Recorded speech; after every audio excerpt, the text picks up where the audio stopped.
They tried to play us, but we made the game. Offend these haters, turn their shade to shame. Believe you me. Stick with the name that pays. Big Daddy everything. And they thought I was dumb to rap, but how dumb is that when I'm the running back? Go punch you in front of you at eye level, see if you gon' stomach that. It's food for thought, but we don't feed them hoes, we don't need them hoes. Eloquent, Big Daddy elephant, just in their element. Intelligence, telling men something they could tell a friend. And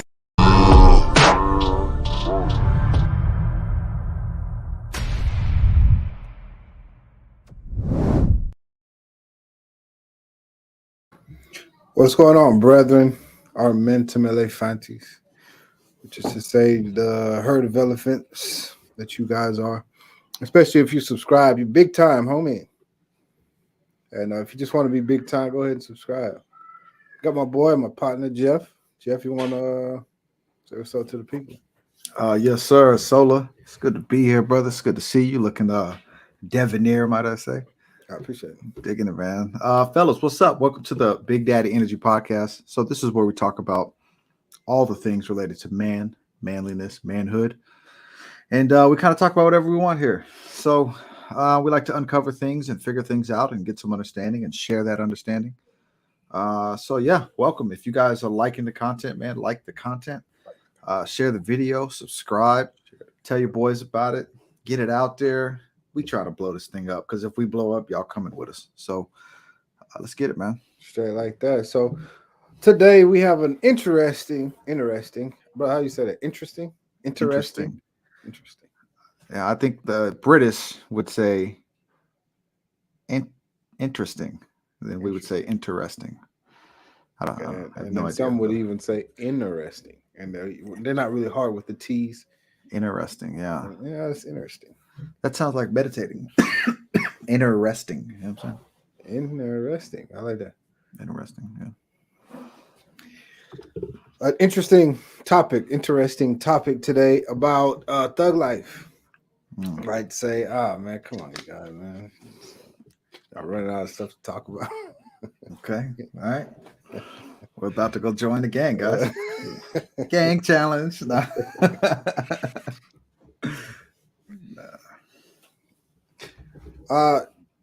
Because, brother, have you heard of a guy named Young Thug? I have, yeah. Young Thug. So Young Thug is in pricing because he is charged with. I wonder some of his charges. I just know it's like a RICO charge. Oh yeah, it's usually everything: conspiracy, racketeering, murder, all that. It's heavy, man. RICO's the worst. No, that's pretty serious stuff. Yeah. There were some musicians that would say, "I ain't scared of nobody but the feds." Yeah. And basically, that was because the state level, you can find lawyers that'll eat those cases up, brother. Yeah. All you need is a shadow of a doubt. Yeah. Right. Just any reasonable doubt. Oh, is it possible that I could have not done it? Yeah, actually, it is possible. You gotta let me go. I'm out. and usually, brother, you're either going to get caught up in a county that is overpopulated. Yep. So the volume in the court system is tremendous. And so they're just trying to get people in and out. Or you get caught up in some tiny little county that has lawyers that don't deal with criminals. Oh, man. Yeah.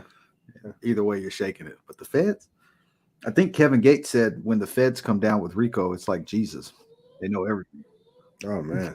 I think that's what he said. Something like that. Oh, man. They're like God. They know everything by the time they show up. Yeah. So some people will say, "Oh man, he's so stupid," right? Jeff, you probably heard him. Man, this guy's just so dumb. I saw some footage, just some random stuff on Instagram before he was famous. He was hanging out with his homeboys, his buddies, people from where he's from. They were just chopping it up, brother. You know what I'm saying? Making fun of each other, saying, "You can't put that on. Don't put that on camera." Just thug life, Jeff. It was just thugging. Yeah. And I don't know, brother. He seemed to just have friends, man. He just seemed to be in an environment that there were other people that kind of like him. They were cool. Yeah. Yeah. Uh, I promise to, as far as the title suggests, is that there are some ramifications of thug living, and I'll go ahead and say that thug life or thug living is actually a ramification of something else. But we'll Okay. work backwards. The ramifications of thug life or so-called thug living is, would you say, crime? That's Yes. one of the results of because ramification is consequence of an action or event, especially when Yeah. complex or unwelcome. So, Yeah. so crime would be a ramification of thug life. Yeah. What about teen pregnancy? Would that be Oh yeah. Yeah. okay? Yep. Okay. Let's see. So we talked about crime. So that's people going to jail. What about people dying? So you see that? People dying. Oh yeah. Yeah. Yeah. Yeah. From different reasons too. So like maybe they would be different sets of ramifications, but you have violence, drug overdose. Drug overdose. Yes. Those are I think two primary reasons: violence, drug overdose, car accidents, drinking and driving. Car driving, running from the police. Yeah, I think Trying to I get away know. from the police. Yeah, yeah, yeah, something like that. I think I know equal parts people that have died in car accidents from drugs and drinking to gang Okay. violence, street violence. Got you. You know, Yep. We have one of our regulars, Taiwan Cook. What's up, brother? come on. What's up, brother? How you feeling, man? Talking about the beefy topic today. Hmm. My thug living, man. Jeff, did you notice any like levels of like thug life? Different levels? Were there Yeah, levels? yeah, yeah. There's different levels. I'll talk about some of the levels that I've seen. I guess I can give a little background. While I do that, I'll go ahead and find some theme music that I want.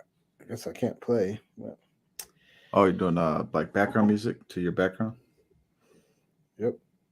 So I didn't know we let's would. see. All right, here goes one. Bury Me a G. Okay. From Thug Life. This is the group Thug Life, and they had an album called Thug Life.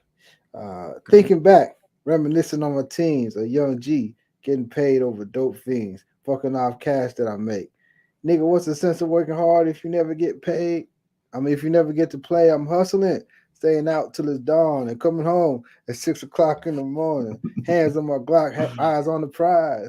Finger on the trigger when a nigga rise, shooting craps, busting niggas out the dope. Pick my money off the floor. God bless the tray. Foe. Stuck on full, drunk again. Sipping on gin with a couple of friends saying those thug life niggas be like major pimps. Sticking to the rules is what is a major simp. And if I die, let it be. But when they come for me, bury me a G. This is the part I'm trying to get at right here. I ain't got time for bitches. Got to keep my mind on my motherfucking riches. Even when I die, they won't worry me. Mama, don't cry. Bury me a G, Jeff. Uh, I didn't make right. that up. All right. You know what I'm saying? It had like Yeah. an Isley Brothers sample. Kind Yeah, yeah, I can dig it. of like G Funk a little bit. Just a G little bit of funk, that. yeah, yeah, a little Right. bit of funk. I can dig it, man. Yeah. Yeah.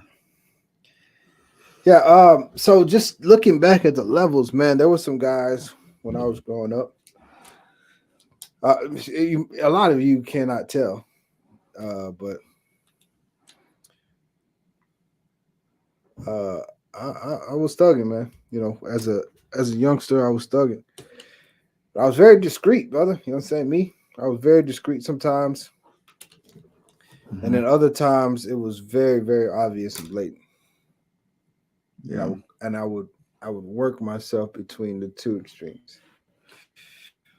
But I remember running into some people who remember the guys who dropped out completely. They just Yes, dropped out of sir. school, whether it Yes, was middle sir. school, high school. They're just not going. Hmm. Right? So that was one level. it didn't mean that it didn't mean those were necessarily the killers though, but they just I'm not going to school. I'm done with that. Yeah. Mm-hmm. Then there was a level,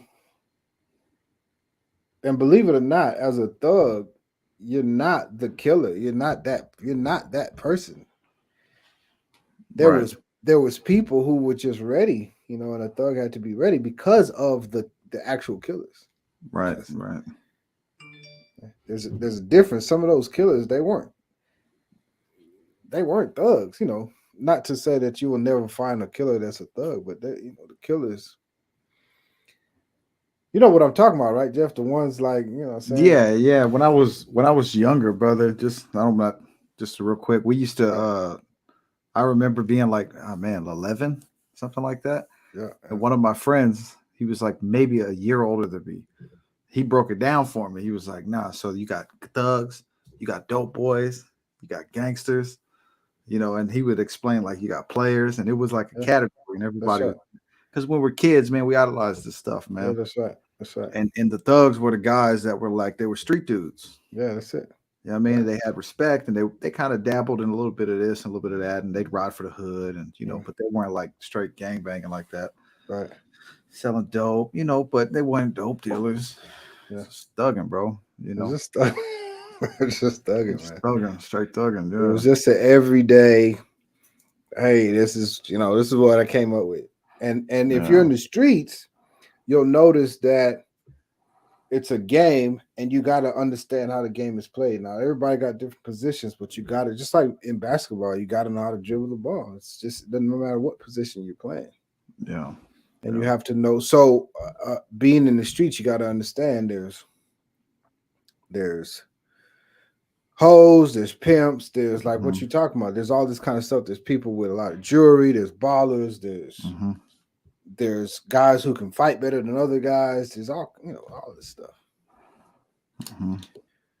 And so the level that I was on was just I'm not looking for any trouble. Just want to make a little money. See the females.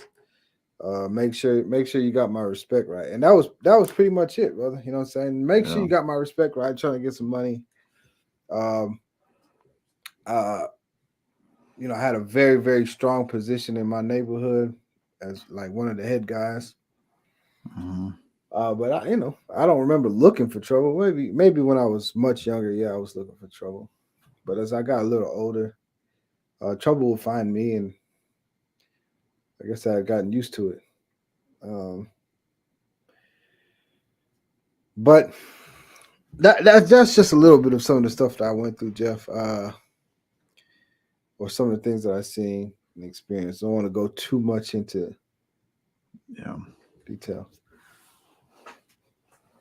but I guess before I pass it to you, I can see why I got there. Now, as I look yeah, back, I can see what was going on specifically for me. I had two older brothers, one older sister, and I remember learning how to fight. mhm, That was my introduction to street preparation. yeah, Just learn how to fight. You gotta know how to defend your honor. Not just defend yourself, but defend your honor, defend your where you're from, defend your family. And so that was the first thing. And my fights came from being made fun of because I was poor. You know what I'm saying? With the family. mhm. The family just wasn't not yet, brother. You know what I'm saying? My parents not yet. They weren't ready Yeah. for all the stuff that comes with 5 kids and just Man, wasn't that's a ready. lot, man. That's a You know what I lot, mean? brother. You know, and Yeah, so we fought a lot, and then started trying to figure out a way to make some money because this ain't gonna work. yeah, yeah, You know what I'm saying? yeah. This ain't gonna work. So if you go to the streets to make money, there's money in the streets, but it's not sweet. Can't clock in and can't put an application in and say, well, yeah, I'd like to work Nah, here. now you got to earn that. Yeah, yeah. And so we did, and so we had to do all that, and it made me learn more of the game. Craig said, "What's good, champs? What's happening, Craig? Greg, what's up, brother? How you feeling, brother? Talking about thug life. Uh, so I remember being looked down upon by some of my parents, the people that they would deal with, and teachers, and the music helped me to be able to feel good about my decision. Yeah, So let's just say I went wayward. Yeah, I knew that I wasn't just supposed to go punch somebody in the mouth. Of course, I knew that. I knew that I wasn't supposed to go take that guy's stuff just because I knew that, brother. You know what I'm saying? yeah, I knew I wasn't supposed to be selling drugs. I knew that. But once I would hear certain music, I would say, nah, this is since they feel the same way I feel. Not that I was influenced by them, because I remember making my own decision, but because I said these guys feel like I feel, I can glamorize it. Like right, my way right, of living is popular. right, right. And so I held it in high esteem and high regard. Um, and then I became an athlete. And being an athlete and a guy from the streets doesn't really mix. Right. Yeah. Yeah. Yeah. You know what I'm saying? Something's got to give on that, and it's typically not the streets. Yeah. The streets don't. They're not very giving. Nah, brother, because I got mad at one of my coaches and I started calling him out to fight.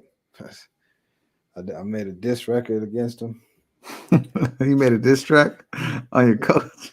He's a coach, brother. He's serious about life. Yeah. And I'm over here telling him, call him out, telling him I'll shoot him. Yeah. So those are some of the things I remember. Whatever you are comfortable with sharing, brother. You know what I'm saying? Just or mindset or whatever it was.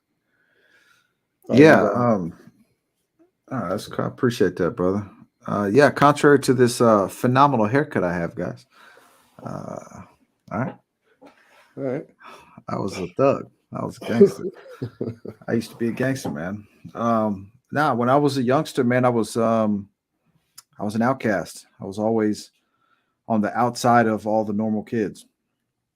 And I wasn't the only one. There was a group of us. And it was typically because of something, right? Either we didn't have the money to buy the nice things or whatever the case was. And so I started very early hanging out with the misfits, There you go. right? Um, and that meant, like, I remember being a very young child, probably in the third or fourth grade, and I had a friend named Paul. I still remember his last name too, and he had a severe case of ADHD, and so he would have these spells in class where he would just freak out, man. Like he'd start rolling around and acting nuts, and all the kids made fun of him constantly. And he was like my best friend during that time. He was my best. Mm. Paul is now a very tattooed man. He's quite tattooed, and he's been to prison, and he became a gangster, and so um, and we were friends briefly. But that, just to give you guys an example, those were the people I became friends with, and we were always willing to kind of do a little too much. I think that was the problem. I remember getting into a fight with some kids on a bus. They were making fun of me because of my glasses. I wore glasses as a kid, and they broke my glasses. And I knew that we didn't have enough money to replace them because my mom would tell me every day, "Be careful not to break these. If you break them, we can't replace them." And they broke them, and I pulled scissors out on the kids. And then I also beat one of the kids up. I punched him and hit him with my lunchbox and ripped his shirt. He had a Michael Jordan shirt on. This is like in the '90s, guys. So Michael Jordan was a big deal. That was expensive, that shirt. And when he got dropped off, he was in a nice neighborhood. When I got dropped off, it wasn't. The parents demanded that they get the shirt replaced, and this wasn't going to happen. The shirt cost as much as my glasses did. Mm-hmm. You know, that was, and I had friends that really thought that was really cool, and they thought it was great, and then I thought it was great, and then we continued to behave that way. And then it turned out as I got older, what happened was there's an entire subculture that exists that praises that kind of stuff, That's right. glorifies it. Yes, sir. And I realized that you could actually function, because part of the reason, just to break this part down, part of the reason why we get here is because we're not accepted in the rest of society. We're Right. somehow, some way different, and when you find the people that are like you, these guys are older, they're respected by each other, they're feared by the other people that would typically bully us.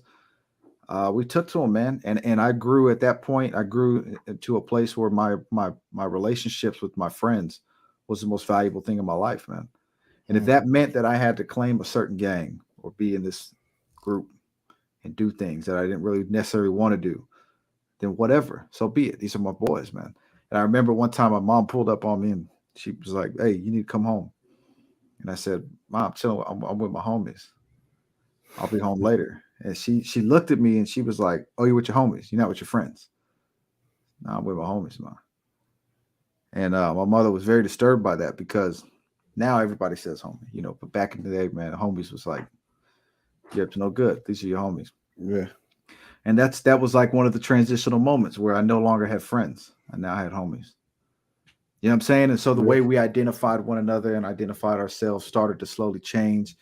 The next thing I know, I'm a full-blown gang member. I'm doing stuff for the sake of the gang. I got enemies. I'm people's enemies.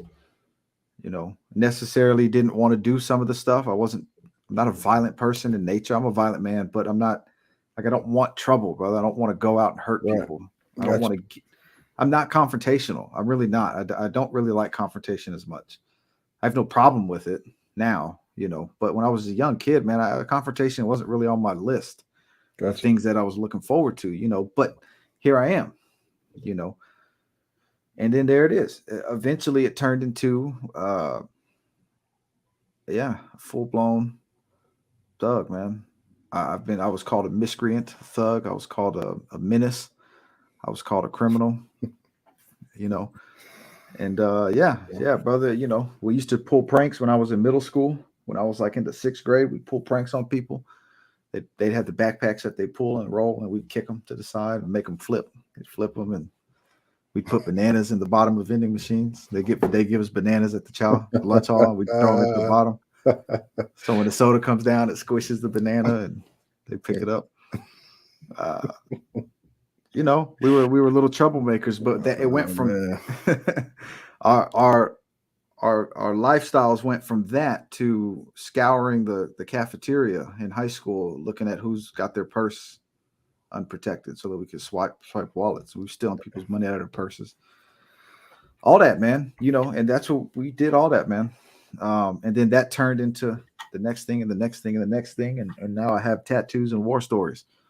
You know what I'm saying? And so that's, the music played a massive part in that, brother. Like you said, I think one of the things you said was whenever you realize what you were doing, like, you're doing wrong, but you wanted to kind of bring you back in.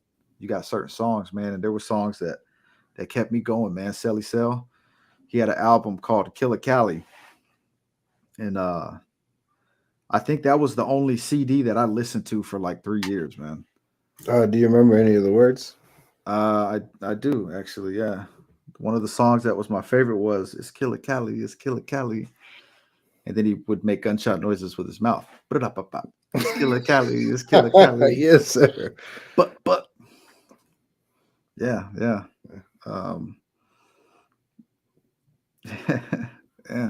He had another song called "Scandalous Ass Bitches." Yeah, y'all know these scandalous assholes. Yeah, brother. All that, man. I loved it. Bone Thugs and Harmony. It's my jam, man. And I identify with that music, brother. Like it made sense to me, man. I felt it in my soul, man. Because I went from being bullied and picked on and outcasted, and all the girls would say, "Nah, leave me alone." You know what I'm saying? To not. I went from that to not, almost overnight, brother. It was almost overnight. I remember the first day I decided to wear a bandana to school. I still remember the first day I decided to do it. I tied one around my wrist, around my left wrist, and let it droop like this. And back then it was cool, man. That was the way to do it. And then I had the older guys show me how to iron them, how to put them on the head, and how to wear them off the belt. And then that was it, man. Overnight, brother. I started creasing T-shirts and creasing blue jeans and wearing chucks and putting beads in my shoelaces. And I started learning. They would tell me what to call the area we live in. When somebody rolls up, and the people would ask, like, "Hey, where you from, homie?" We'd tell them where we're from, and knew how we knew how to spell it out with the hands, all that, and learned all that, man. This person? Yeah. We did all that, brother. I got tattoos. Y'all see this one? The angle. There you go. I got this around that time, actually. This one right here. That's about as old as the first time I wore a bandana to school. It's probably in the same week. Yeah, it'll probably be gone in like 8 more years, man. That's how old that is. That might actually disappear. Yeah, because it was done with shampoo and oil and a pencil. It was done by someone that was my age. Like the guy that did this was also like 13, brother. We were very young. You know what I'm saying? And then we would watch movies like American Me and see teenagers tatting each other, and we identified with that, man. We saw that and was like, damn, that's us. That's us. And then we carry ourselves accordingly, and and it was, there's a sense of unity and family and pride, and it didn't matter, man. Like you go home and I'm breaking all the rules at home, I'm breaking all the rules at school, but all the things that are breaking the rules are accepted here. I love these rules. These rules were dope as hell, man. Yeah. You know what I'm saying? Because everybody else's rules told me to let that kid beat me up and take my lunch money. But these rules told me to not let it happen. And so I'm rocking with the homies, man. I love it because what you're saying is going to lead into another one of my points. My situation was quite similar. Yeah. Different stages. I remember getting into a gang at 11, 12. Only problem, brother, wasn't my neighborhood. Oh, that's a problem, brother. That's not gonna work. But they came to my neighborhood to initiate me, and that only works in movies and in Hollywood. Yeah, and I'll tell you how it didn't work for us. So, all right, I'm part of the set. All right, so I go, I'm hanging with them, but I'm the youngest, brother. I'm the youngest in this thing, in the entire gang. The guys that were my age in that hood, they're too young. No, these guys are too young. But they didn't ask me. Remember, I remember we don't do applications. So they never said, "Hey, how old are you?" They didn't say, "Hey, son, how old are you?" They just heard that I would be down, brother. You know what I'm saying? And we went through the necessary preliminaries, and I was in. But I'm not from that hood, Jeff. Mm-hmm. It's not gonna work. I didn't know it wasn't gonna work, and I'm ripping hard, brother. Tough. Yeah. I loved it. Yeah. Right. Oh yeah. Trust me, I get it, man. I used to draw stuff with Then I got good with like the graffiti stuff, graffiti writing and all that. Yeah. And one of my favorite rappers was banging the same color. Okay. It's good. It's great. But then we got a little older, maybe a year older, brother, and I just wanted to do something a little bit different. And the youngsters that were my age, I keep calling them youngsters, brother. We were the same age, but yeah. I can't see still. I haven't been able to shake it. Yeah. But the guys that were my age, they're a little older now. And they're old enough to be in it. And they didn't appreciate me having a reputation before they did. They didn't appreciate it. So we continued to go back and forth. Well, I'm not playing that, and I'm from another hood. And look at, behold, my hood.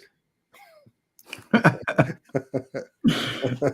brother. You know what I'm saying? That's the corner store you go to, the one in your neighborhood. This is my hood, man. This is your hood, yeah. So I realized, like, man, maybe I'll just do my own thing, and this is my hood, that's y'all hood, and this is my hood. And Mhm. I remember being of the first to say, okay, well, we'll just do it like this, and that's where a lot of violence came in between myself and others, just Mhm. banging for the hood, man. Yeah. And then we did stuff like clicks, and clicks was pretty much going against gangs, and brother, this Yeah. Yeah. Yeah. click can't hold up against a gang, brother. Nah, nah. Matter of fact, I was in a clique, man. I've been in a clique before. Before I Okay, joined the gang, I was in a clique. gotcha. And where I was at, it was a little different. The cliques were like, you gotta like make a name for yourself in these little cliques because everybody in all the different cliques wants to be in the gang. Because Right, there's only one gang in this whole neighborhood. right. You know what I mean? On this side of town where we are. And so all the little cliques are trying to join the gang. Got you. You know what I mean? So you gotta like put in work in the clique. Got to make a name for yourself. Any man, as he's doing, going from being a young boy to becoming a man, it doesn't matter what. It can be football, it can be the military. You still Yeah. have to do the same thing? You got to do Oh, the for same thing. sure. Yeah. For sure. Now, my question is, if you can look into your situation, brother, how much of that was y'all? Do you feel like it was your fault? Uh from years of propaganda, yeah. Year Propaganda. Yeah, years of being told that it was my fault, yeah. Okay, so they got you to believe it was your They fault. got me to believe it. Yeah, it took them a long time, but eventually they convinced me that it was my fault. But now, if I shake that, because initially I feel like, yeah, that's my natural response. But if I shake it, then no, I don't think it was my That's fault. good, brother, because that's where I'm Don't. going. That's where I'm going with it. Okay. That's exactly where I'm going with it. As I look back, I realize, do I know that I made decisions? Absolutely, I made decisions. For sure. Yeah, for sure. But given my temperament and the years old that I was and the environment that I was from, I'm sorry, I'm not claiming that. That wasn't my fault, Jeff. No, no. You know what I'm saying? Mm-mm. That wasn't my fault because I wasn't looking for that. I Right. used to be six. You know what I'm Brother, saying? yeah. When I was Absolutely, six, I man. wasn't on that, brother. I wasn't, man. Yeah. You know what I'm saying? I was six before Jeff. Wasn't on Brother, that, man. when I was a kid, I used to want to be Harrison Ford, man. You see All what I'm right. saying? I wanted to be Indiana Jones or Han Solo or the president. He was in what is that? President One, Air Force One. Yeah. You know what I'm saying? I was a kid, brother. Yeah. I wanted to be a I, lawyer or an astronaut. yeah, I wanted to be the president of the United States and a Yeah. comedian and a scientist. There you Those three go. things. Hmm. I still haven't forgot, man. So, nah, I didn't want to be a thug, man. I didn't want to be a street guy. Yeah. Mm-mm. Matter of fact, I told you Dare used to come to my school, Dare to keep kids off drugs. Yeah. And I used to listen, man. You know what I'm saying? Listen. The officer would come in, talk to us. And I Yeah. only listened to that one thing, though. Well, two things. I only listened to uh, protected sex, like safe sex, and I listened to not doing drugs unless you want to turn out like this, and this is your brain on drugs. All that stuff, I was like, okay, I'm Yeah. good. I guess I won't. You know what I'm saying? Sold it. Don't get me wrong, but Yeah. uh, I just decided I didn't want to do it, brother. I don't know. Not that I didn't try it. I did try. So I guess I failed that too because I tried it. Yeah. Yeah. You're supposed to just say no, right?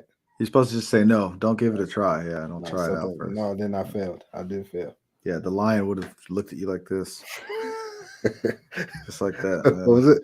Was it a lion over there? It was a dog for us. Oh, no, I think we had a lion. Maybe we Yeah, did a have. lion. Oh, we did have a dog. It was a Was it dog. the crime dog, Scruff? Yeah. That's right. Scruff McGruff. Scruff McGruff. That's it.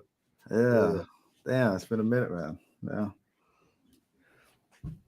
And no, brother, that wasn't my fault, man. And so thinking about some of these other guys, even girls, brother, there's women that's thugging, brother. I remember Hmm. them. Yeah. Yeah. There was a a group of girls called Las Chicas Locas. Okay. Yeah. They sound like a very wholesome bunch. they were from my neighborhood, man. You know what I'm saying? Yeah. And they were black. Las all the Chicas time. Locas. They sound, Chicas yeah. Locas. Yeah. They all drew their own eyebrows, huh? Yeah, they did. You All know up and them? down. How'd Yeah, you yeah, yeah. you met them? You know Yeah, them? yeah, yeah. I know the Las Chicas Locas. Peros, locos, pocos pero locos. Yeah. Yep. And nah, it wasn't their fault either, man. I just remember, you know who I can blame or what I can blame? I can blame how a lot of us didn't have opportunities. Mm-hmm. I can blame that. I can blame a lack of opportunities, poverty. Young, awesome gentlemen. How are the brother? We're blessed, man. Yeah, good, Welcome, brother. welcome. What's up, Manny? We didn't say hello to you. How are you? Oh, Manny, what's She's up? smiling at us. Uh, what's up? Be nice, brother. Be nice. Yeah, yeah. What's up, brother? So if it wasn't our fault, would you agree, brother? What would you blame? Whose fault was it? Oh man, I'll start with the immediate fault because there's a lot to blame here. But That's true. I would say a lot of blame goes on my teachers, my school teachers. A lot of y'all. I blame a lot of y'all. Y'all know who you are, Miss Bruce, Miss Thomas. Y'all know who y'all are. Um, I would start with school teachers, brother. Mm-hmm. Right. Um, Gotcha. yeah, and then I would also say, Bless you. man, I don't know, brother. I don't know the movies. Okay, we'll trade off. Okay. Excuse me. I do remember my teachers. I just gonna bounce off of what you said just now. My teacher, Miss Greenfield. It's crazy how I remember these names, but I don't remember the Mhm. teachers that I like though. I don't either. I just remember the ones that gave me hell, man. And Miss Greenfield. Hello, Manny. She says, hi, fellas. What's going on, Good man? to see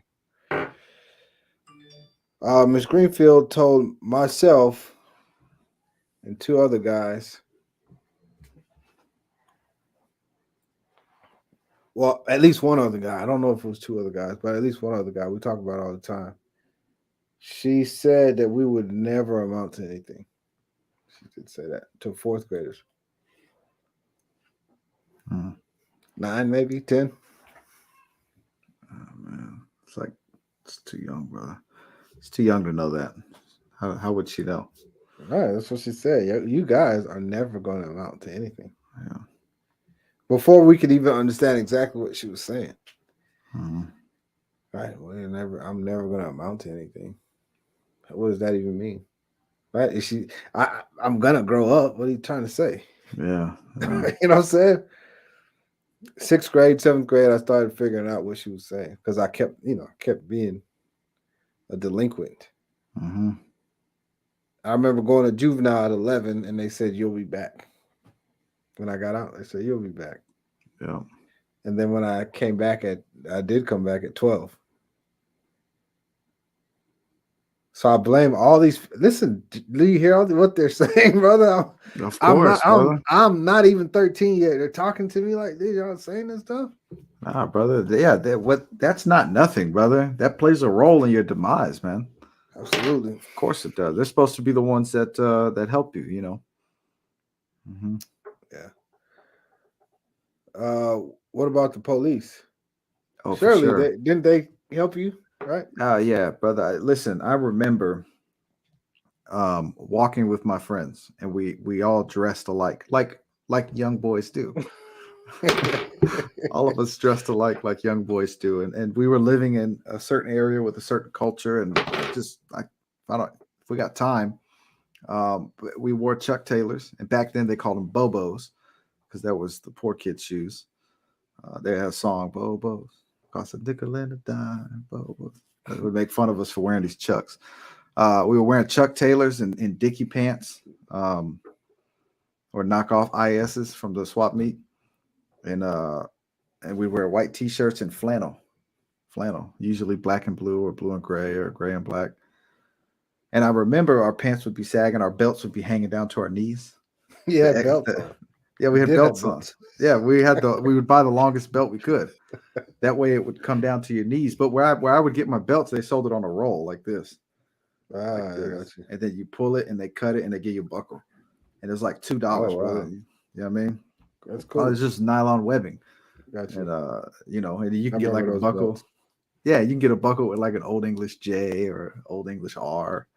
You know what I'm saying? So I'd have that with the belt hanging down on my knees. And one day we were walking, brother, and all of us, listen, nobody in this group was older than 13, brother.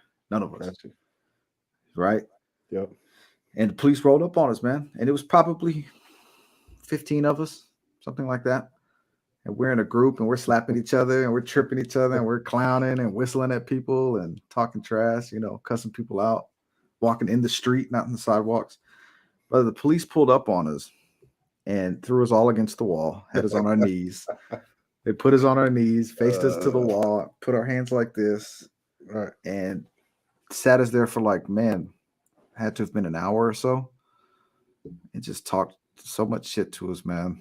The guys that would talk shit back would get beat up. You know what I mean?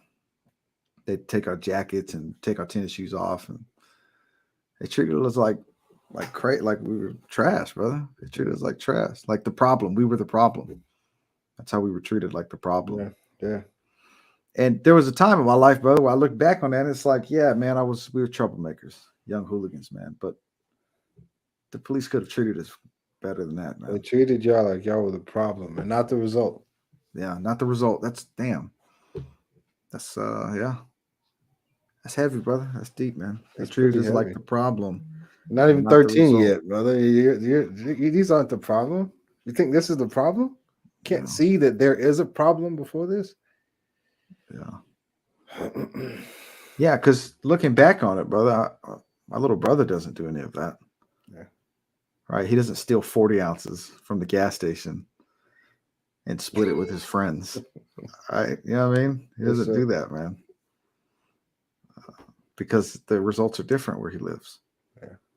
So, for sure, brother, the police. I blame the police, man. For sure. Police, you can see that. I can see that. The police, in my situation, I remember them lying to me from one of my second crimes or first crimes. Well, crimes I was arrested for.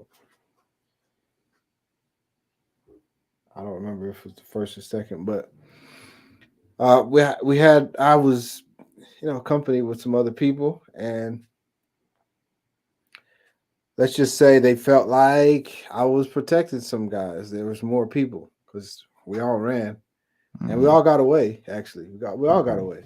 The only problem was the guy who was the victim.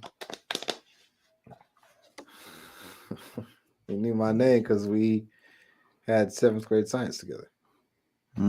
Okay. So you guys were like on attendance rosters together. Yeah, and I was in last year's school yearbook. So it was really easy for him to show them who I was. And so they came and got me out of class. Like I knew they would, because I know who he is too. Yeah. Came and got me out of class, took me down to juvenile. I'm 11 years old, brother. Yeah, this is my first one. This was the first one. I'm 11 years old. And they start telling me that all my friends told them everything. This is before I watched movies to see that this is what they say. Mm-hmm. And so you might as well tell us. You might as well tell us your side of the story, something like that. And I said, man, if they told y'all, if my friends, I don't get it. If my friends told you everything, why are you asking me questions? Yeah. You know what I'm saying? Doesn't make any sense. Yeah.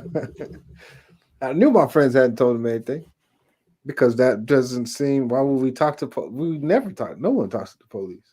No. They would never tell you everything that happened. But if they did tell you everything that happened, why are you asking me for? What do you want me to tell you? And I just remember giving them a hard time. obviously they couldn't get anything from me, and so then talking to some of my friends, they started saying, "Yeah, man, them hoes were telling me that too." You just learned your That's the first story. lesson, So I said, the police, these so-called upstanding citizens, huh? Mm-hmm. They lied to you. they lied to me, and I vowed, still right now, brother, I will never tell a police officer the truth. I will never do it. Go No. do your job, man. That's That's it, probably the man. best thing I can tell them. Listen, man, look, do your job, man. Yeah. I'm not. I have no. You. I don't have anything to hide, but just do your job, bro. I mean, that's really all I can give you. That's it. Yeah. I'll never talk. I'll never because they're the ones locking people up. And if you're locking people up for breaking the law and doing things morally wrong, then you should be morally like stand up. You For should be. sure. Yeah. And I just remember losing respect for authority in that instance. Mm-hmm. In just an instance, bro. That was it. Yeah, because they should have been setting the example, brother. Yeah. That's what they should have done. Them cops that pulled us to the side and jammed us up on the wall, that wasn't the only time that happened. It wasn't the first or the last. Yeah. I was harassed by police well into my 20s, brother. Still, actually, just not too long ago, I was harassed by the police. I'm still being harassed by the police. There's another way to handle that, brother. They shouldn't have done that to us. Yeah. They shouldn't have done that to us, man. They could have helped us. You know what I mean? Yeah. I'm not saying not to be hard, brother. We were young, tough kids, man. So fine, be hard on us. You know what I mean? But don't treat us like shite. Yeah, Because just we're a little not. respect. Yeah, just a little respect would help. A little respect, man. You know, most of us, brother, the group I was with, none of us knew how to play sports. Brother, we had nothing but that, brother. Yeah. That group, that friendship that we had with, that was all we had. We had nothing else. You know what I'm saying? Yeah. So You know anything, what? man. You know what would have helped is if that officer or officers took us to our parents' houses, That would have been told our good. parents, and said, "Listen, he's not in trouble." Yeah. Right? That would help us, right? He's not in trouble. Right. Because if they just came, dropped us off, and said, "Your kid's doing this," then He's it gonna would be in be trouble. bad, right? Yeah. It'd be bad. He's gonna be in trouble. Yeah. But if they would bring me to the house and say, "Listen, your son's not in trouble. He seems like a good kid, but I've seen this before. I've seen this before, and keep a good eye on him because he could grow into some of the people that make trouble. Yeah. And if I see him, every time I see him kind of going wayward, I'll just, if y'all don't mind, I'll just bring him back home." Man, bro, that could have, Jeff, you and I never would have met, man, if that would have happened. If I just would have Oh, for found out sure. that somebody cared enough about me to could not to come grab me and get away. Hey, Yeah. No, for sure, brother. Absolutely, man. I would have changed my life, Jeff. You know what I'm saying? Yeah. By the time I met a cop that was like that, brother, it was too late. Because I It's too did late. meet one. I did meet one that was like that, brother. Yeah. Yeah. And How far into you had this mindset for years already? oh, years, brother. Yeah, I already had tattoos, man. Oh yeah. I wasn't an adult yet, but I was. Yeah, I was No, you're too far on gone. my way. I was right at the point where I started needing money, Yeah, like where I started needing it, not wanting it. Right. No, it's not gonna work. It was too late, brother. And he jammed us up and sent everybody on their way, and it took a while. A couple of us were still too young, so parents had to come, and he left me there, brother, to be very last, and had a real talk with me, man. And he was like, "Look, I get it, I understand, but you got to stop this." And he said whatever he said, brother. And the whole time, I don't remember what he said, brother, because my attitude was like, "Man, whatever, bro. It's like, get the hell off me, man. Can I go?" Damn. You know what I mean? And he tried, brother. And I think he really did care. For some reason, I think that guy really probably looked at me and maybe saw his son in me Yeah. or something like that. You know what I'm saying? But it was too late, brother. It was too late. That kindness would have been much better received when I was 11 years old. Yeah. I got arrested for stealing bikes that I didn't do, brother. I didn't do it. I didn't actually steal the bike. That's the first time my mom saw me in a cop car, brother. I was probably like 11. I did it. Huh? I was the one that stole the bike. It wasn't me. I didn't steal the bikes. I did. I didn't steal the bikes, brother. We were I trying to did. figure out whose bike to take, brother, and we took the wrong one.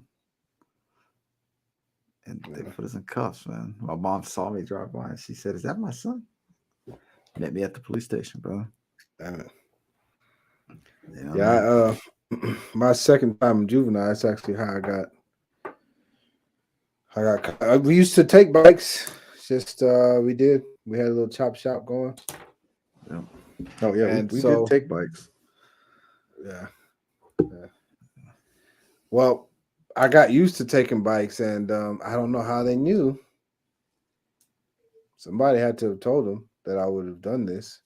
So they did a sting operation. Is that what they call it? Sting operation, where they set Sting, you up, yeah. a little Mhm. decoy or whatever. Yep. So I'm going to alternative school, as all thugs frequent to go through there, Mhm. pass through there. It's kind of a rite of passage. So Yeah. I'm in a school, alternative school, and I the school lets out before. And matter of fact, the school was actually in the neighborhood of the gang that I was not from that neighborhood. Oh yeah, that's no good. That's, Actually, that's kind of a problem. you see how fun that was. Yes, sir. And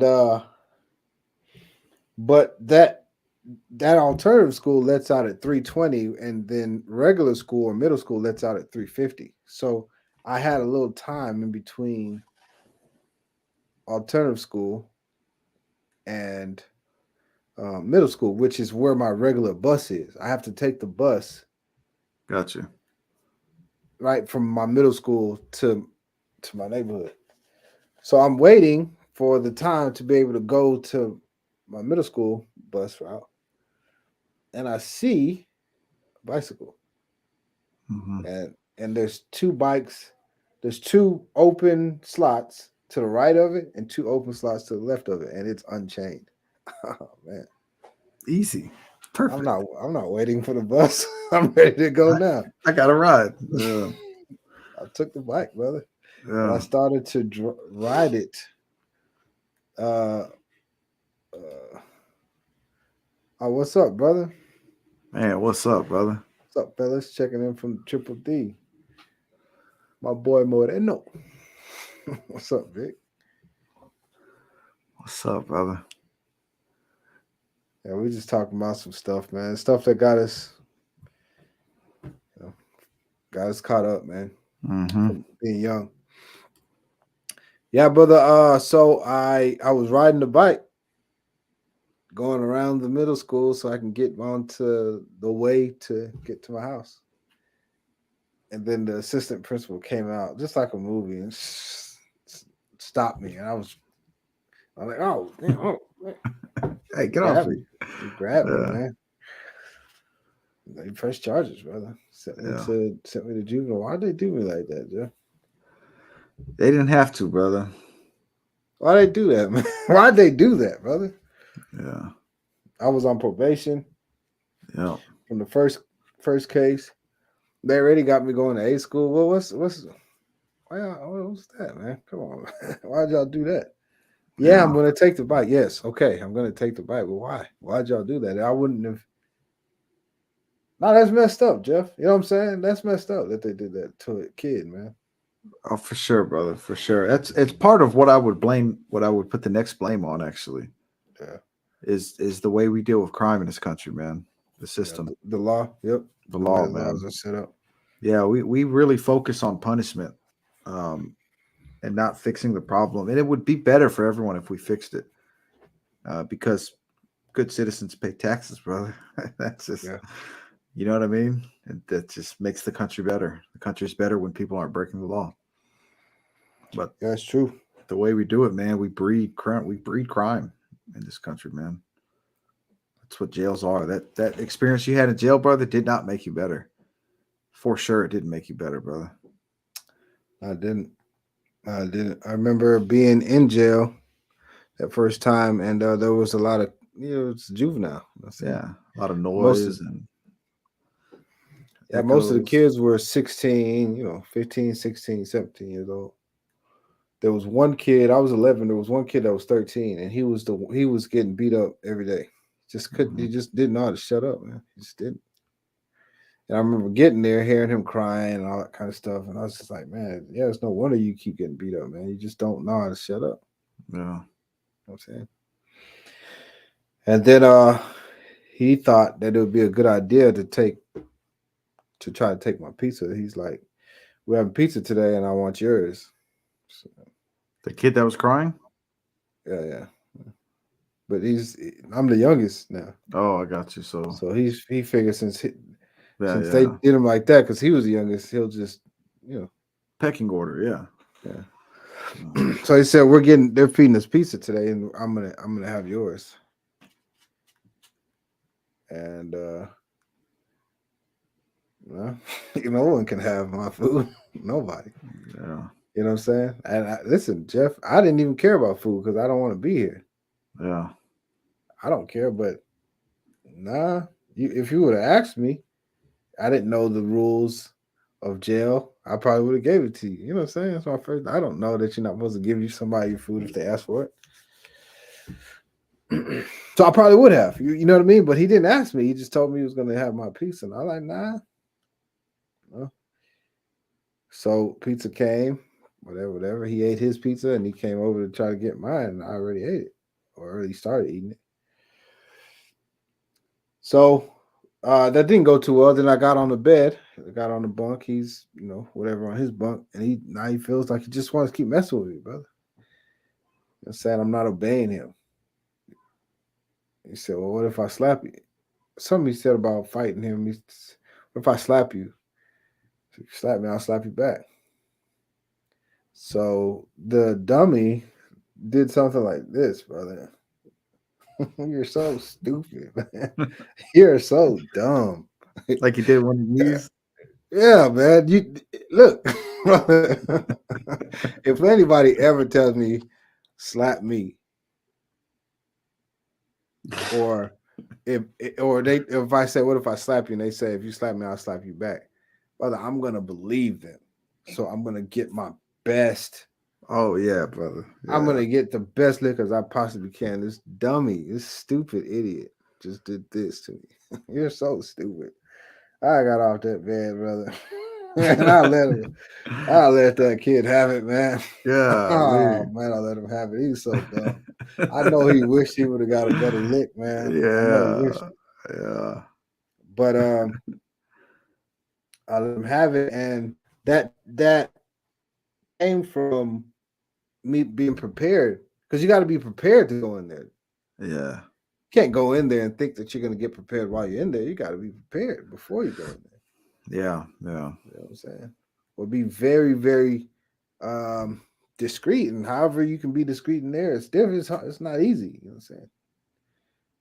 The county and juvenile, uh, prison, penitentiary, Mm-hmm. and not that experience dealing with that in there. And then when I got out, I had a girlfriend at the time. I got out, I found out that my girlfriend was messing around with another guy. Oh man. You know what I'm saying? My Mm-hmm. boy told me, it was my partner. He told me. So nah, it's not a good. It's not a good experience. It's nothing good about that. You know. Yep. Now let's do this. What do we do with it now? Because I know we talked about this. What's going on now is a little different. But Mm-hmm. we last week we talked about what it takes to build a good environment, good community, and stuff like that. Yeah. Yeah. If there was anything that could be done, I want your take, brother. Just whatever you can come up with. What do you think could be done to protect our youth from expressing themselves in a way that might harm them ultimately? Yeah.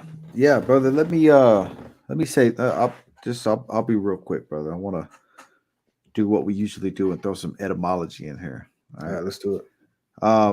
For one, I know that when we talked about who to blame, I know you said you have a culprit, the ramifications at the baseline, right? You had mentioned that you'd bring it up. So Yes, sir.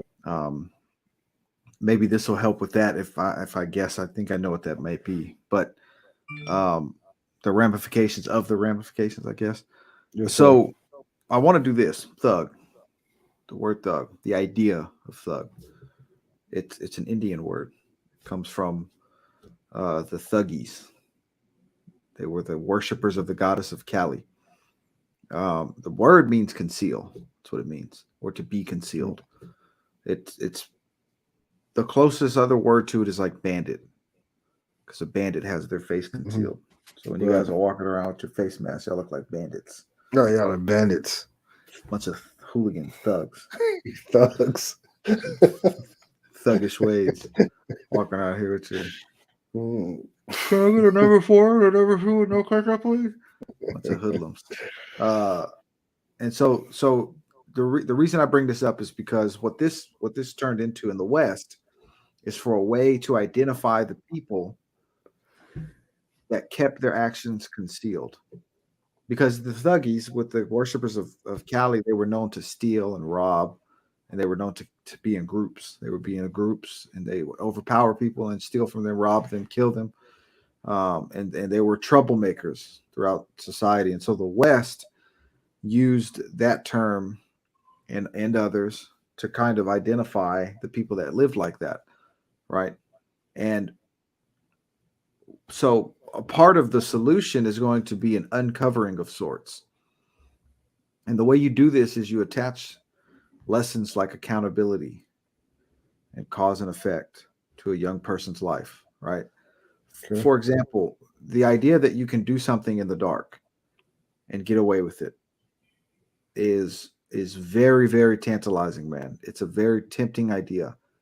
It's very seductive in nature, because then you can try to conceal your actions, and if your actions are somewhat concealed, then almost anything goes, right? And what ends up happening, though, is what's done in the dark comes to the light, and our system is designed in a way that if you are caught functioning in the dark, you are heavily punished.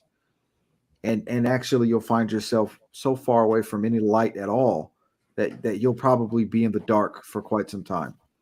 Even when the system lets you back out, you'll still be in the dark because they let you out at night, so to speak. And so we can't really fix the system, but what we can do is keep people away from the concealed life. Keep our kids away from this idea that they can do things in the dark, right? And by in the dark, this is a metaphor, right? Teach our young men, our young boys, and our young girls that your actions need to be accountable.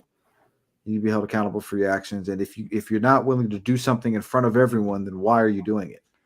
What are you doing?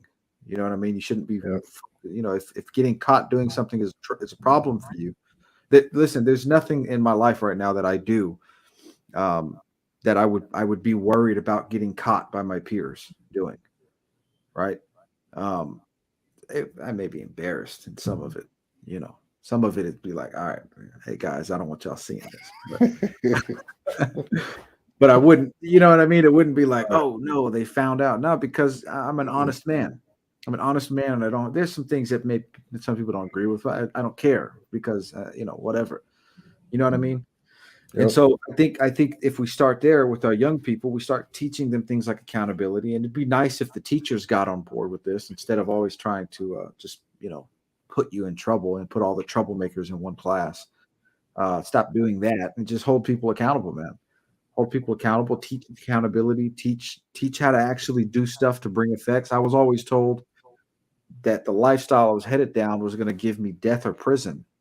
I was never told the rewards of the alternative, nor was I ever taught them how to get them. Right. No one ever said, listen, if you continue in this road, Jeff, you're going to become either in prison or dead. They said that part, but then they never went on to say, but if you don't, son, then you could go on to be very intelligent. We'll teach you how to read. We'll teach you how to do math. And this actually makes a lot of money. And man, there's a lot of pretty girls on the other side of this one right here too. and you see the nice cars that guy was driving in that movie. You Mhm. can have a car like that. The way you do it is by going down this road. Look, let me show you all the people you think are cool. They all Right. got here because they're doctors. They went to school. No one ever did that part, brother. They always just said, if you continue this way, you'll end up dead or in prison. And in my mind, it was like, what's the alternative? Everyone around me is doing it. What else is there to do? I'm not good at sports. I'm not smart. I don't know how to read. I don't know how to do anything else. That was it. It turns out all of them failed me because I am very smart. I do know how to read. I'm quite intelligent, actually. And I can actually do anything I put my mind to. It turns out I actually have an innate ability to do quite well at the things I put my attention to. Right. You know what I mean? Yes, And sir. they failed. And so we start there, brother. We start there. We start with the way we deal with our youth, I I think. like that. I like that, and I agree. Something I would propose would be to educate ourselves on the state of poverty. But my Mm, parents never talked to us about being in the bottom percentile. We never. I didn't know what was going on, Jeff. All yeah. I know is I woke up one day and I said, "This is not. I don't like this." That's all I know, brother. Yeah. If we talk to our children, not just saying, honey, we don't have the money for it. We just, I would love we that would be nice if we could do it, but we just don't have the money. Because that all you're telling me is I don't care how you get the money, just go get it. That's all that sounds like to me. Yeah. You're a young man, brother. Men hear problems and try to solve them. Go You're a get it, young man, brother. That's what you're gonna go young do. man. Yeah. But to explain, because you look at some of these countries, brother, that's not here, Mhm. and they understand how to deal with poverty, brother. Well, You deal with it all together as a family. All right. of us. Listen, Right. I need all of us. We need to all think about how to put our minds together, put our skills together, put everything together so that we can all climb out of this. And Yeah. that would keep me preoccupied, Jeff. If my parents Right. would say, "Hey, listen, let's all come together and figure this thing out, and let me Yeah. tell you what's going on," so you're not blindsided by it when you turn 14 and want clothes, school clothes. And that's a really good point, brother. That's a really good point, man. Yeah. Because your Um, sense of duty is at home. And so when you're have out, think you know, about it, brother. yeah, Yeah, when you leave the house, everything you do outside of the home is to accommodate the sense of duty that's at home. And the way we grew up was that our sense of duty was out of the house, brother. yes, sir. Yep. So while we were at home, we were stuck, we were trapped, and we had to get out of the house to go appease this other sense of duty that was with our friends or our neighborhood or whatever. Yes, sir. I just watched a Good point, man. movie. Oh, praise God. I just watched a movie called Rise, and I saw how all of the family knew that they were poor and they all worked together to Hmm. get out of it. And it's it's based not loosely, based on a true story. The main character out of the movie ended up becoming an NBA champion. And so none of them, and he has two other brothers in the NBA. And so poverty is gone. They eradicated it, brother. That's As a yeah. family. They all did it as a family. They were Hmm. they were illegal in the country of Greece, and then they worked together until finally the boys were good at basketball. You know what I'm saying? And one of them was so good that he got a contract to the NBA. And then even when he got that NBA contract, he still didn't He didn't go buy a car. He would run to practice. Jeff. He didn't buy a car, and his brothers lived with him in all lived in this apartment.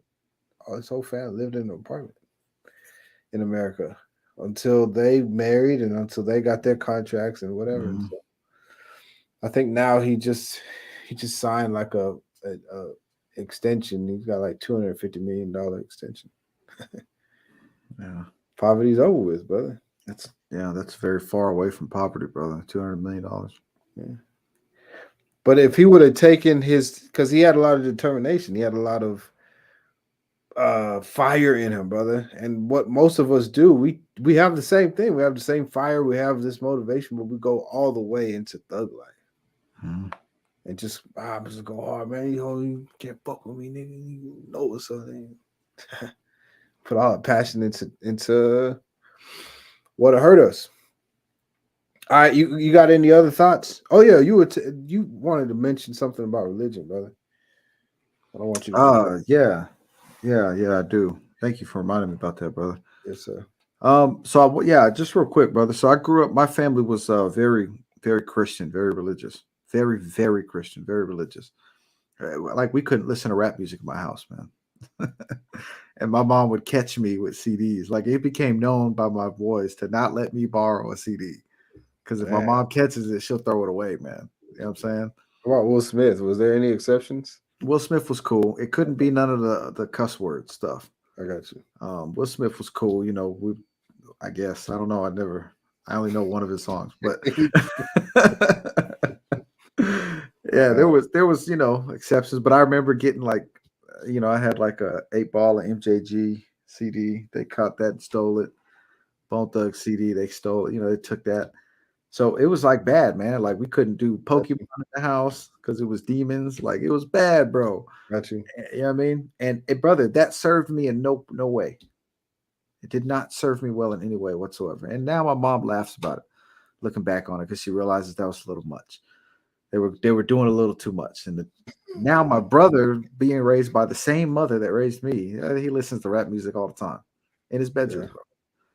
You know what I mean? And it's cool, man. She lets him wear tennis shoes that he wants to wear, But she learned that it didn't serve any purpose. Now I'm saying this because religion, a lot of people will attribute salvation from this thug life, from the streets, from this treachery, this horrible life. They get saved from it, and they'll attribute religion to being the reason, whatever the religion they are. If they're Christian, they'll say that it was Jesus that saved them from it. If they're Muslim, they'll say that Allah saved them from it. And I think this isn't the case. I think religion is designed primarily for people in poverty. Because those that are in poverty are the most religious. If you go to churches and you look at the statistics, I mean, hands down, the poorest people in the country are the most religious, Got for you. sure. Yeah. That's who goes to the masses. That's it. It's the people in poverty. But it gives you like a sense of outside structure, something different, something that's unique, that gives you some sort of order and discipline. There's rules that you have to follow. There's things that benefit you. There's wisdom within every religion has some type of wisdom and worldly understanding that will help you. Yeah. I don't know a religion that won't help you in some way, right? In the secular world to do well. Every religion I've ever come across tells you to go to work and not be lazy. Every religion I've seen tells you not to be a coward. Every religion I've seen tells you to use wisdom. You know what I mean? Yeah. To be shrewd, and also to be polite. Every religion tells you these things. And so it's not the religion in particular. I think it's just the structure that religion offers. And I think it's offered to the poor, and it's not beneficial until a person is susceptible to wanting to make a difference or do something else. At that point, it'll help them. But then once they've really, because every other religion also lies to you. Every religion I've ever seen will also lie to you. So once that lie comes, the person is thrown in shambles. And some of you guys may know what I'm talking about, right? You tried to be Christian and you thought it was going to help your situation because you keep going to jail, you keep struggling with finding a good job. You try to become a Christian, and none of that changes really. Oh man. Some of it, a little bit changes because now you have 200 people that are happy to see you once a week. And so your life feels like it's getting a little better. Maybe one of them own a company and maybe they hire you. It feels like it's helping you, but that's not sustainable. It won't help you because now 10% of your money is going to this place and you can't really afford that. And ultimately the point I'm making is don't let the discipline that's involved in religion fool you into thinking that that's what's really going to save you, because it isn't.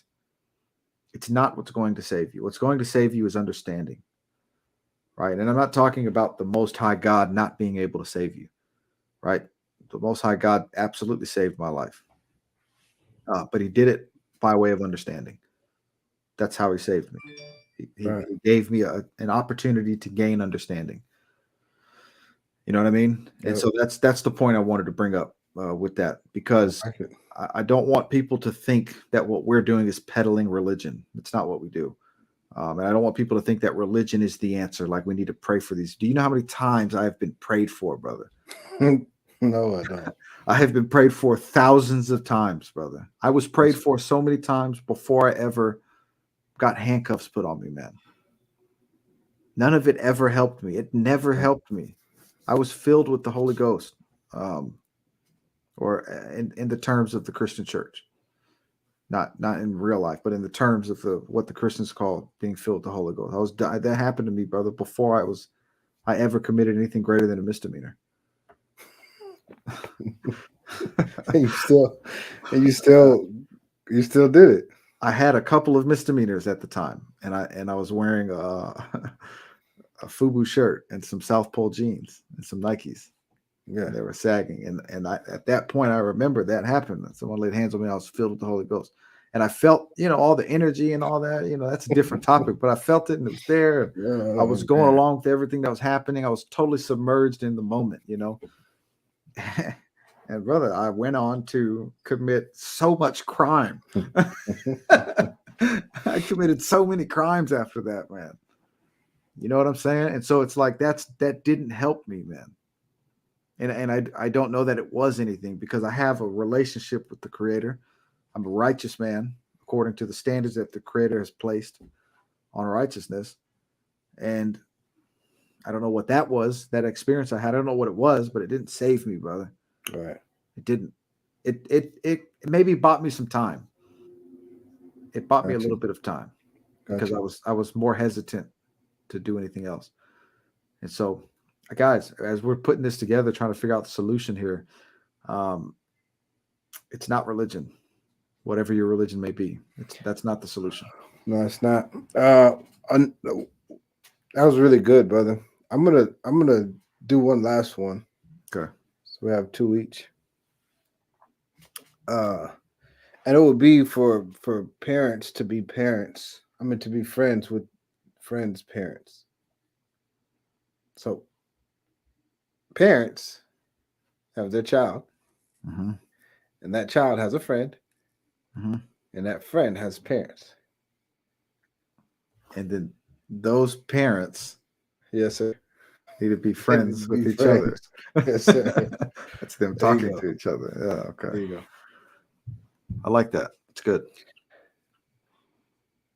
Because if you're not gonna choose your kids' friends, which obviously can be very difficult to try to do, why would I be friends with that person? They're weird. So that's understandable. But please, if your child has a friend, that friend has parents. And the parent of that child, if you cannot see yourself being friends with that parent, like, oh, they're way too young and I don't know, I think they smoke over there. Take your child and get very far away from. If you can't be a friend to them, they're raising that child that's going to be around your child. Doing who knows what, man. You know what I'm saying? Yeah, that's a good point, brother. 17 years old. That's a good point. So because if I couldn't be friends with them as an adult, like him and I can't be boys, that kid's dad, you're saying our kids shouldn't be friends with each other. They shouldn't be friends. Because he's raising that boy in his manner. I'm raising mine in mine. There you go. Okay, and right? So if you don't have enough in common with the other person, or you're like, nah, man, I would never. No, I avoided people like that in school. Whatever it is, then you know better than to allow your children to be friends with them. Think about when that kind of happened. Like, brother, you and I we're friends, right? We're brothers, right? Friends. Right. Our daughters are friends. I'm friends, very, very aware of the influence that your daughter has that's coming down to her. So if some of that influence also rubs on my child, I already know about. Yeah, I already knew. Oh, yeah, well, yeah. Okay. Yeah, that's a good example. So, like, if my daughter's mother influences her, which obviously she does, right, and then my daughter says something to your daughter that influences your daughter, right, you'll hear my daughter's mother in your house and say, "I already know who that is." That just said I already that. know what's going on. So let me just, If I need to do something or say something, I already know Gotcha. what's coming. Good parenting. That's good, brother. I like that, Yeah, man. yeah. It's dope. These kind of things could save so many heartaches. My parents just did the best they could. Obviously, I don't say this stuff to make my parents look bad. I say this stuff so we as parents can do better and Yeah. better and better and better. But they maybe met some of my friends' parents, but that was it. Yeah. There was no relationship, you know. Yeah. So it was not a community. It didn't feel like community. It didn't feel like, oh, you know better than that. You know, my if my parent was friends with their parent, my parent could say, "I'm going to tell your mother," and it not just be a thing. I'm gonna tell you, nah, I'm gonna tell your mom. Yeah. Like, it's kind of like cousins.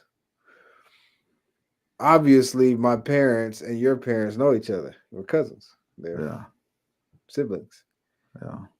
You remember how much that dynamic actually helps, brother. It kind of keeps y'all out of trouble a little. You know what I'm It saying? does. Yeah. That really does, brother. It does, man. Because you already Yeah. know. Whoa, where y'all going? Oh, we Yeah. were just gonna go. Did you tell your mom? Well, yeah, my mom knows. Oh, wait, hold on, wait. Hey, what's up, girl? Yeah, mom, can we go? Oh, that reminds me. Did you tell such and so they can go? Oh yeah, they said they're always gonna go. Okay, all right. Well, I gotta make sure. Well, I'm glad you did, cause Yeah. right, and Yeah. it's all good, man. Yeah. And they'll keep talking. By the time they not back yet. Oh, they're just walking in. Oh, okay. Because I was about to say it's a long time. They're on top of it, Jeff. Yeah. They're on top of it. We got to be on top of our kids, man. And help them out. Yeah. Now, and I'm only saying that because this is not to blame the parents, because the parents didn't do it. It's not Right. The parents they're doing the best they can, but to intervene with the other stuff that's going to come in, because it's coming, and it's coming for your children. It's coming. Mm-hmm. The police don't care about your kids. You do. The teachers don't care about your kids. You do. And all the other things that we showed that it was their fault. Yep. Um, oh, hello, Verna. It's my sister. Is this how the characters in your head sound like? Yes, ma'am. It's pretty good too, by the way. I appreciate it, Jeff. Yeah. Yeah, speaking of my sister, so this is her. She's done a really good job with really staying right on top of her kids, brother. Man, it's nothing, man, brother.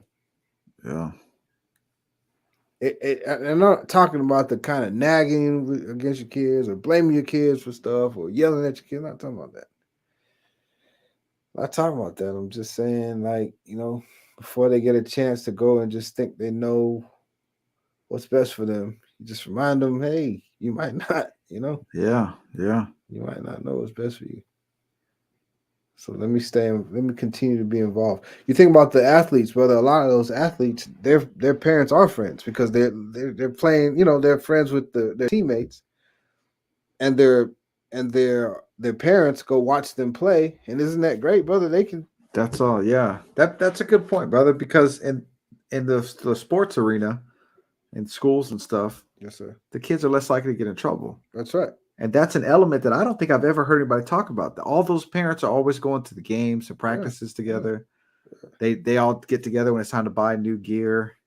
Right. They all know each other. They're carpooling. They're all carpooling with the same Right. parents. Right. That's right. They And can't get away with much, Jeff. They're not going to get away with much because that's a good point, brother. That's a pretty good point, man. Your sister is an incredible woman. She's one of the first women that I ever loved. My sister, uh brother, she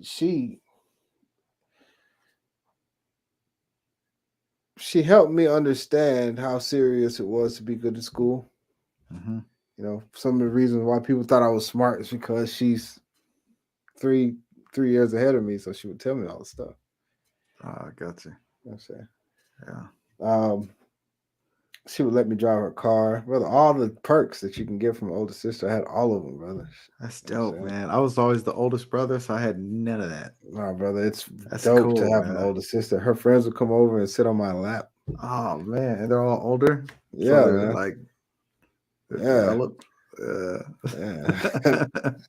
And I would do all the different kind of like feels Yeah. all on her friends. I mean, I didn't never make it go anywhere because that would be, she would have been mad at me. But It's awkward, but I get it. I appreciate that, Manny. So you heard me talk about letting your friend sit on my lap and all that. She heard that. But That's what happens when you got little stupid brothers. Stupid little brothers. I would always go. I was always, so her room was like separate from all of our rooms. I would always go poke my head in the room every time, brother. Every single chance I would go, just kind of show my head and see if her friends would say something.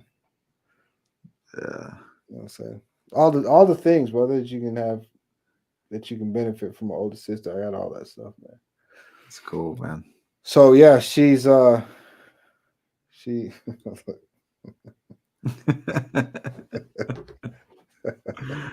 Yeah. Brother, we would I'm gonna just say this last thing and then I know we gotta go. We would find a reason to wrestle.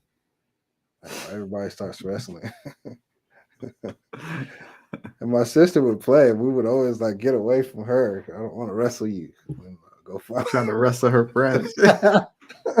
That's chess, brother. That's chess moves. It's not checker moves.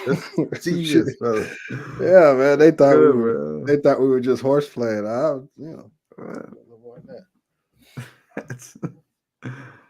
I was thugging though, you know what I'm saying? That's thugging, bro. That's thugging, bro. Thugging out here, man. And so just a little bit of that, you know.